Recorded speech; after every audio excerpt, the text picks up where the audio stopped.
اللہ کا حق سب سے پہلے ہے نا. ہمارے ماں باپ ہم سے کیا مطالبہ کرتے ہیں؟ بھائی بڑھاپے میں ہمارا سہارا بنو, ہمیں نظر انداز نہ کرو, اپنے وقتوں میں سے کچھ وقت ہمارے لیے نکالا کرو. یہی ہے نا ان کا مطالبہ. تو اللہ کے بھی کچھ مطالبے ہیں. آپ کہہ سکتے ہو جی میں اللہ کو مانتا ہوں, میں اللہ کا شکر گزار بنتا ہوں. اللہ کہتا ہے کہ زبانی دعووں کو میں قبول نہیں کرتا جب تک اس کے ساتھ عمل بولو. تو عمل میں سب سے پہلے نماز ہے. دیکھو اللہ میاں نے کوئی آرڈر ایسا دیا ہے کہ جب بھی وہ حکم ہماری طرف متوجہ ہو تو اللہ کی طرف سے یاد دہانی کا انتظام ہو. کوئی ایسا آرڈر ہے؟ ہم پہ زکوٰۃ اللہ نے فرض کی, یاد دہانی کا کوئی انتظام کیا اللہ کی طرف سے؟ علماء تو بتا رہے ہوتے ہیں, لیکن کوئی اسپیسیفک کوئی اعلان ہے, اناؤنسمنٹ ہے اللہ کی طرف سے کہ لوگوں زکوٰۃ دینے کا ٹائم آ گیا ہے؟ کوئی اناؤنسمنٹ ہے؟ اللہ میاں نے رمضان کے روزے فرض کیے اور کہا جو روزے نہیں رکھتا وہ میرا شکر گزار نہیں ہے, لیکن کوئی اناؤنسمنٹ ہے اللہ کی طرف سے؟ ہلال کمیٹی کی طرف سے تو اناؤنسمنٹ ہوتی ہے, لیکن اللہ اس کا ذمہ دار نہیں ہے. کوئی آرڈر ایسا نہیں ہے اسلام کا جس میں اللہ کی طرف سے اناؤنسمنٹ ہوتی ہے. یاد دہانی علماء کی طرف سے ہوتی ہے, وہ بھی اللہ کے حکم پہ کر رہے ہوتے ہیں, لیکن وہ اناؤنسمنٹ کے متعین الفاظ, سلیکٹڈ الفاظ, مخصوص وقت, وہ کسی عبادت میں نہیں ہے. تو اللہ کو اپنے بندوں سے نماز ایسی مطلوب ہے, ایسی مطلوب ہے. پیدا ہوا تو کان میں اذان حی علی الصلاۃ, اور جہاں بلوغت کی دہلیز کے قریب پہنچتا ہے چاروں طرف نماز کے وقت مسجد میں حی علی الصلاۃ کی صدائیں گونجنا شروع ہو جاتی. کیسی عجیب عبادت ہے بھائی. اللہ میاں یہ بھی تو کہہ سکتے تھے کہ اے نبی آپ ان لوگوں کو بتا دیں کہ تم پر 5 وقت کی نمازیں فرض ہیں اور یہ ٹائم ہے, جب آپ دنیا سے جائیں گے تو ان کو پتا ہوگا, پھر آگے علماء بتا دیں گے. یہ بھی تو ہو سکتا تھا نا. فجر کی اذان میں حی علی الصلاۃ, حی علی الصلاۃ, اور کیسے الفاظ ہیں. 1400 سال گزر گئے, کسی مفتی نے فتویٰ دیا کہ اب چونکہ ہم سب عادی ہو گئے, ہمیں پتا چل گیا کہ اللہ کے کیا چاہ رہے, اب اذان بند کر دو. کوئی ایک فتویٰ دے سکتا ہے؟ یا کوئی اٹھ کے کہے کہ مؤذن سے جا کے گلا پکڑ لے, بھائی تو نے کل بھی بولا تھا حی علی الصلاۃ, پرسوں بھی بولا تھا حی علی الصلاۃ, بس سمجھ میں آ گیا ہمارے, اب ہم الارم لگا کے سو جائیں گے, جس نے آنا ہوگا آ جائے گا, نہیں آنا ہوگا نہیں آئے گا. مؤذن مان لے گا آپ کی بات؟ اس کو نکال دو گے دوسرا آ جائے گا, اس کو نکال دو گے تیسرا آ جائے گا. آپ عصر کے ٹائم پہ بولو گے بھائی ہمیں پتا چل گیا حی علی الصلاۃ, حی علی الفلاح, بس ٹھیک ہے نا, ہم باپ دادا سے سنتے آ رہے ہیں, ہمارے ابا بھی سنتے آ رہے ہیں, ہمیں پتا چل گیا کہ 5 بجے عصر کا ٹائم ہے, بس ختم, ٹھیک ہے ہم آ جائیں گے, اب تو بڑھیا ہے. ویسے بھی کوئی مفتی اس کو جائز کہے گا پوری دنیا میں کسی بھی مسلک کا ہو؟ بولے بھائی یہ تو اللہ نے مؤذن کے ذمہ لگا دیا ہے. اس سے جماعت کی اہمیت بھی پتہ چلتی ہے. آج یا تو نماز پڑھتے نہیں ہیں, پڑھتے ہیں تو ہر آدمی اخبل طریقے سے پڑھ رہے ہیں, گھروں میں پڑھ رہے ہیں. فجر میں تو اللہ نے الگ سے لفظ بڑھا دیا, الصلاۃ خیر من النوم, نماز نیند سے بہتر ہے. صدیوں سے یہ, اور اتنا سا جملہ کہلوانے کے لیے بھی تمہید کتنی لمبی ہے. بھائی اگر نماز ہی کی طرف بلانا تھا تو آپ کیا کہتے؟ مؤذن کو اللہ حکم دے دیتا بھائی چڑھ جائے مینار کے اوپر, زور سے بولے لوگوں نماز کی طرف آ جاؤ. اللہ نے کہا نا نا نا نا نا نا, اتنا کافی نہیں ہے, کیونکہ ان کو دکان میں پیسہ نظر آ رہا ہے, دکان پہنچے گئی ہے, وہاں کوئی اناؤنسمنٹ کی ضرورت نہیں. دفتر پہنچ جائے گا, پتہ ہے نہیں پہنچا تو باس نکال دے گا. جب اس کی شادی ہوگی رخصتی کے لیے پہنچ جائے گا, اس کے لیے اس کو سسرال کی طرف سے حی علی رخصتی, حی علی سسرال کی ضرورت بولو نہیں, وہاں پہنچ جائے گا. ان چیزوں کے لیے موٹیویشن کی ضرورت نہیں ہے. اللہ کو پتا ہے کہ اس کے دماغ میں شیطان نے یہ بات ڈال دی ہے کہ یہ نیند قربان کر کے آئے گا تو نیند بھی قربان ہوگی اور پیسے بھی نہیں ملیں گے. مسجد میں جاؤں گا, ہو سکتا ہے کوئی ٹوٹی پھوٹی سی گاؤں کے دیہات کی مسجد ہو, اور ٹوٹے پھوٹے سے امام صاحب ہو. کلینک میں جاؤ تو ایسے خوبصورت سے ڈاکٹر نظر آتے ہیں وہاں, ڈیسنٹ قسم کے. یونیورسٹی میں جاؤ ایسے پڑھے لکھے ڈیسنٹ قسم کے پروفیسر نظر آتے ہیں. ان سے ملیے, یہ ہے پروفیسر خورشید احمد, اچھے لگ رہے ہوتے ہیں. یونیورسٹی کا ماحول کیسا اچھا ہوتا ہے آج کل, تو زیادہ ہی اچھا ہو گیا. ایئرپورٹ پہ جاؤ, یہ آفیسر صاحب ہیں, یہ فلانا ہے. اسٹیشن پہ نہیں جاؤ, مشورہ دے رہا تھا, لیکن فی الحال وہاں نہیں جاؤ. جب حالات صحیح ہو جائیں گے پھر مثال دوں گا. اسٹیشن پہ جاؤ, ہر جگہ آپ کو ایک اچھا سا. مسجد میں کیا ہوگا, وہی بیچارہ آڑا ترشا سا غریب سا امام, وہ کھڑا ہوا ہوگا.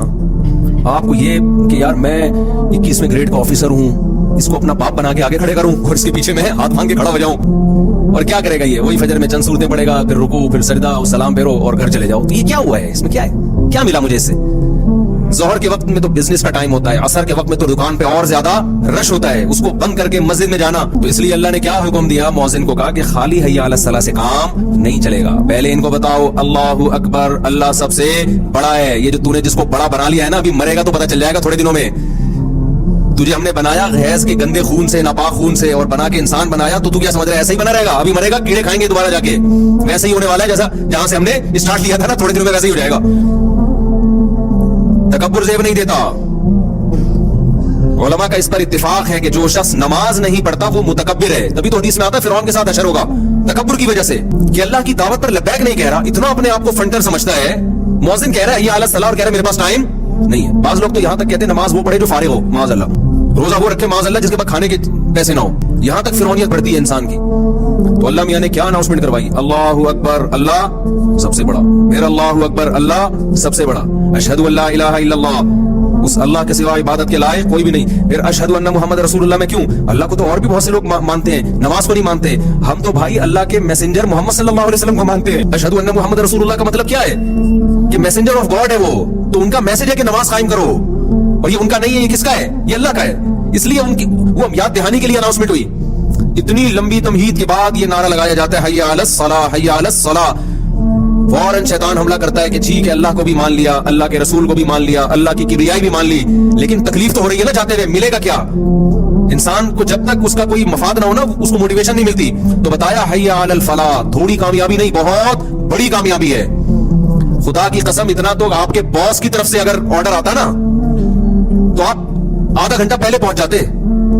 इस स्टाइल में ऑर्डर आता, फिर उसको रिपीट किया जा रहा है। लेकिन मौज़िन को हुक्म है कि अज़ानें फज़ाओं में गूंजती रहे, इनको जबरदस्ती उठाने की जरूरत नहीं है। ये पड़े हुए सोते रहे, सोने दो इनको। जो कारोबार में लगा हुआ है लगा रहने दो, जो यूनिवर्सिटियों में एजुकेशन में लगा हुआ है, पढ़ाई में, उसकी नजर में पढ़ाई की वैल्यू है ना, कि एक्चुअली हमारे लेक्चर का नागा होगा अगर नमाज पढ़ेंगे, एक्चुअली कल पेपर की तैयारी भी कर, एक्चुअली बहुत है आजकल लोगों के पास। तो अल्लाह मियां ने कहा दिया कि भाई अनाउंसमेंट करते रहो, इत्तला देते रहो।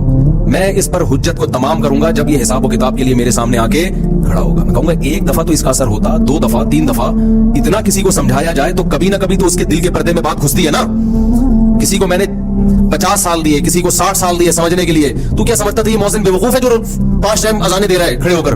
तू क्या समझता था ये ऐसा ही है? खुदा की कसम, अल्लाह की नजर में सबसे मुबारक दावत वो अजान है। सबसे ज्यादा वैल्यू अल्लाह की नजर में किस दावत की है? अजान की। और हमारी नजर में सबसे ज्यादा कम वैल्यू माज़अल्लाह अजान की है। हर दावत पर हम लब्बैक कहते हैं। कहीं वलीमे का कार्ड आ जाए ना, एक दफा पढ़ेंगे जरूर। हर दावत पर हम कुछ सोचते हैं, लेकिन अजानें सुन सुन के हमारे कान सुन हो गए। अब तो खामोश भी रहते हैं अजान के वक्त। तो जो शुक्रगुजार है, जो ये मानते हैं कि हमारे रब ने हमें पानी के कतरे से बनाया है, इसके खून से बनाया, पैदा करते ही माँ की शक्ल में हमें उसने बेहतरीन गिफ्ट दिया, बाप की शक्ल में बेहतरीन तोहफा दिया, माँ की छातियों में उसने दूध पैदा किया है। ये डार्विन की नजरिए की पैदावार नहीं है। फिर हम बड़े हुए, आसमान से बारिशें बरसाई, जमीन से तनावर दरख्त पैदा किए, सारी नेमतें। फिर हम बाले हुए तो हमारे लिए उसने औरत को पैदा किया, लितस्कुनू इलैहा, ताकि उन दोनों के निकाह के जरिए मिलाप से सुकून मिले, फिर आगे उनको औलाद की नेमत मिले। ये सारी नेमतें खुद ब खुद नहीं है, ये किसकी तरफ से इंतजाम है? अल्लाह की तरफ से। तो मेरे भाई, जो ये मानेगा ना, तो हय्या अलस सलाह पर वो लाजमी लब्बैक कहेगा। वो कहेगा कि मेरे रब ने सिर्फ 5 टाइम मुझसे हाजिरी का मुतालबा किया, वो अगर 50 दफा भी मुझसे हाजिरी का मुतालबा करता, मैं 50 दफा जाता। क्योंकि मेरा तो कुछ भी नहीं है, सब किसका दिया हुआ है?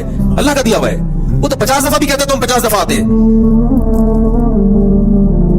तो इसलिए मेरे भाई, सबसे ज्यादा वैल्यू अल्लाह की नजर में इस्लाम में तौहीद के बाद किस हुक्म की है? नमाज की। इसमें आपके पास नो का ऑप्शन नहीं है। बाजार में खरीदारी के लिए जाओ, सफर में जाओ, अगर नमाज छोड़ने की कोई गुंजाइश होती ना, तो मैदान जंग में सफर में अल्लाह इजाजत दे देता साहबा को, वहां भी माफ नहीं किए। जरा जरा सी बात पे बड़े बड़े नमाजियों के सफर में सो रहे पड़े हुए भाई, क्या यार अब नहीं होती। फिर अपनी तरफ से मसाइल सफर में पढ़ो भाई। अब जो पढ़ रहा है, जहां बैठा हुआ है वहीं बैठे बैठे पढ़ रहा है वो भाई, फर्ज नमाज खड़े होके होती है। थोड़ी हिम्मत कर लो। कम हिम्मती सबसे ज्यादा खाना खाने के लिए फौरन खड़ा हो जाएगा। खाना खाने के लिए क्या होगा? खड़े होकर रिसीव करेगा खाना। हर काम में खड़े होगा। नमाज का जैसे टाइम आए, हर आदमी ने अपने मसले बनाए हुए, सीट पे बैठे हुए। नफिल नमाज तो सीट पे बैठे हुए भी हो जाती है, फर्ज नमाज सीट पे बैठे हुए नहीं होती। खड़े होना पड़ेगा। ड्राइवर को रोको, आप उसको बोलो भाई जब वॉशरूम जाना था तो तू रोकता कि नहीं रोकता? तो नमाज तो हमारी नजर में वॉशरूम से ज्यादा है। हमें पूरी बस में एक बमुश्किल नमाजी होता है, तो उसकी फिर कोई भी नहीं सुन रहा होता। देख रहे होते हैं सारे वो फिल्म लगा के मस्त है। खुदा नहीं देख रहा कि यार तुम ये क्या नंगे नाच देख रहे हो तुम। अगर मैं चाहूं इस बस को खाई में गिरा दूं, मैं चाहूं इस बस का एक्सीडेंट, जब एक्सीडेंट होता है तो कैसे खून की नदियां बह रही होती है। तुमसे एक मुतालबा किया है कि भाई सफर हो या हज़ार हो, तुमने नमाज नहीं छोड़ी, तो ड्राइवर पे चढ़ जाओ जाके, बोलो भाई रोकेगा तू, हमने नमाज पढ़नी है। नहीं हो सकता ये। अपने मसले होते हैं तो फट्टा भी करना जानता है मुसलमान, बड़ा फट्टेबाज हो जाता है। नमाज का मसला होगा, नमाजी कहेंगे यार अल्लाह माफ करने वाला है। अल्लाह माफ करने वाला होता तो मुअज्जिन के जिम्मे लगाता कि 5 टाइम तो हय्या अलस सलाह की निदा लगा। अल्लाह कह देते इनसे बोलो हय्या अलस सलाह, और फिर बोलो कि भाई आना है तो आ सकते हो, नहीं आना है तो मैं माफ करने वाला हूं। अल्लाह ने माफ नहीं करना था, तभी तो कहा कि हुज्जत तमाम करो इनके ऊपर, नहीं छोड़ूंगा मैं इनको। तो इसलिए भाई सफर हो या हज़र हो, नमाज आपने पढ़नी है। हाँ, ड्राइवर पर आपने गुस्सा भी कर लिया, हर तरह से कोशिश कर ली, फिर भी नहीं मान रहा, फिर आप मजबूर हैं। फिर आप सीट पे बैठे बैठे पढ़ लें और एहतियातन उसको लौटा भी लें। अपनी कोशिश तो पूरी करें ना। इतनी कोशिश करें जितनी वॉशरूम जाने के लिए कोशिश करते हैं। तो हमारी खवातीन भी छोड़ देती है, शॉपिंग करने गई हैं तो नमाज छोड़ती, कोई जगह ही नहीं मिली। क्यों जगह नहीं मिली भाई? जुइलत लियल अर्दु कुल्लुहा मस्जिदा, हदीस में आता है अल्लाह ने मेरे लिए पूरी रोए जमीन को सजदागाह बना दिया है। पूरी रोए जमीन, कहीं मौका मिले, हमने तो अल्लाह का शुक्र है सड़क पे खड़े होकर नमाज पढ़ी है। सड़क पे नमाज हो जाती है, मैदानों में, सिर्फ बैतुल खला गंदगी की जगह वहां ना पढ़ो, पाक होना चाहिए बस जगह का। और जगह के पाक होने के लिए ये जरूरी नहीं है कि सर्फ से 6 दफा उसको धोया हुआ, सड़क भी पाक है, मिट्टी भी पाक है। जब तक नापाक होने की दलील ना हो, शरअन उसको पाक समझा जाएगा। जितनी भी जगह है ना, ये सब पाक ही समझी जाती है। जब तक आपने खुद से वहां कोई गंदगी ना देख ली अपनी आंखों से, लोग वहमी बन रहे होते हैं कि पाक नहीं है, तो भाई पाक है सब जगह। मस्जिद से बाहर निकलो, सब पूरा सब कुछ पाक है, जब तक कोई आपको वाज़ेह तौर पर गंदगी नजर ना आ जाए। सहाबा कराम थोड़ी दरिया बिछा के नमाजें पढ़ा करते थे पहले, वो तो जहां जगह मिलती थी वो तो जूतों समेत नमाज पढ़ा करते थे। तो ना अल्लाह ने नमाज माफ की है मर्द पे और ना औरत पे, ना शॉपिंग के दौरान मैदान जंग में नहीं की है, तो फिर बाकी किसमें कर दी होगी। तो इसलिए भाई अल्लाह को अपनी डिक्शनरी से मत निकालो। अल्लाह को याद रखना है तो उसकी सबसे पहली अलामत है कि ये शख्स नमाज पढ़ता है या नहीं पढ़ता।